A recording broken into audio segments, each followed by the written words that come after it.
মধ্যপ্রাচ্যে এবার কি তৃতীয় বিশ্বযুদ্ধ? ইসরায়েলের সমর্থনে যুদ্ধজাহাজ পাঠাচ্ছে আমেরিকা। কি করবে রাশিয়া, চীন? ইতিমধ্যেই সরকারিভাবে যুদ্ধ ঘোষণা করে দিয়েছে ইসরায়েল। জঙ্গি সংগঠন হামাসের হানায় ইসরায়েলে বাড়ছে মৃত্যু মিছিল। অন্ততপক্ষে 700 জনের মৃত্যুর আশঙ্কা করা হচ্ছে। প্রায় 2200 জন ইসরায়েলি নাগরিক গুরুতর জখম হয়েছে এবং একই সঙ্গে 30 জন ইসরায়েলিকে পণবন্দি করেছে প্যালেস্তাইনের জঙ্গি সংগঠন। আরো বিস্তারিত জানবো, সরাসরি নিউজ রুম থেকে রয়েছেন আমাদের প্রতিনিধি কিশলয়। কিশলয়, যে পরিস্থিতি তৈরি হচ্ছে তাহলে কি কার্যত তৃতীয় বিশ্বযুদ্ধের ডঙ্কা বেজেই গেল? যেমনটা জানাচ্ছিলাম পৌলমী, এই মুহূর্তে আমরা যখন কথা বলছি এবং দর্শকদের এই খবর দেখাচ্ছি, ইতিমধ্যে আমেরিকায় প্রস্তুতি শুরু হয়ে গেছে। রণতরী যুদ্ধজাহাজ সেজে উঠছে, অর্থাৎ যুদ্ধের ডঙ্কা বেজে গিয়েছে। কিন্তু কি করবে পাল্টা চীন এবং রাশিয়া?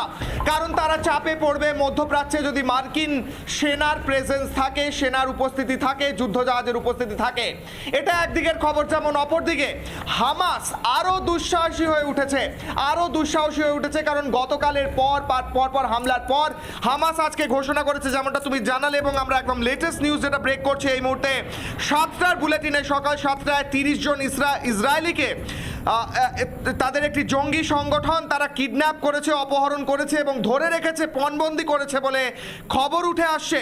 এবং গাজায় তাদের ধরে রাখা হয়েছে, এমনটাই খবর পাচ্ছি পৌলমী।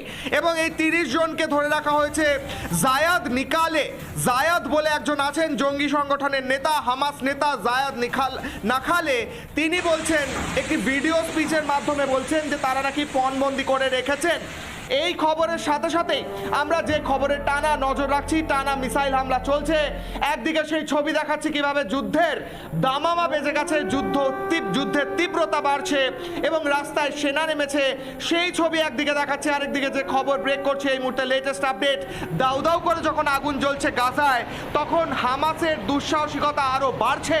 30 জনকে পণবন্দি করা হয়েছে এই মুহূর্তে ব্রেকিং নিউজ। গতকাল বলা হয়েছিল ইসরায়েলের তরফ থেকে যে যেভাবে হামাস আক্রমণ করছে, গোটা প্যালেস্তাইনের ভূগোল মানচিত্র পাল্টে দেওয়া হবে।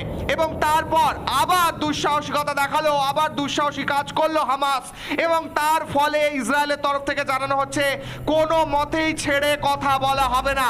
হামাস হানা ইসরায়েলে যেমন মৃত্যু মিছিল, প্রায় 700 জনের মৃত্যু হয়েছে, অপরদিকে ইসরায়েলের হানা এই মুহূর্তে জানা যাচ্ছে যে প্যালেস্তাইনে 413 জন অফিসিয়াল ফিগার যাদের মৃত্যু হয়েছে, কিন্তু আনঅফিশিয়ালি বেসরকারিভাবে ওই সংখ্যাটা প্রায় তার 5 গুণ বলে মনে করা হচ্ছে, কারণ একের পর এক ফাইটার জেট দিয়ে হামলা চালানো হচ্ছে। কি পরিস্থিতি দাঁড়াচ্ছে ইসরায়েলের? প্রতিরক্ষা মন্ত্রী সেখানকার কি জানাচ্ছেন শোনাবো। আমরা গোটা গাজা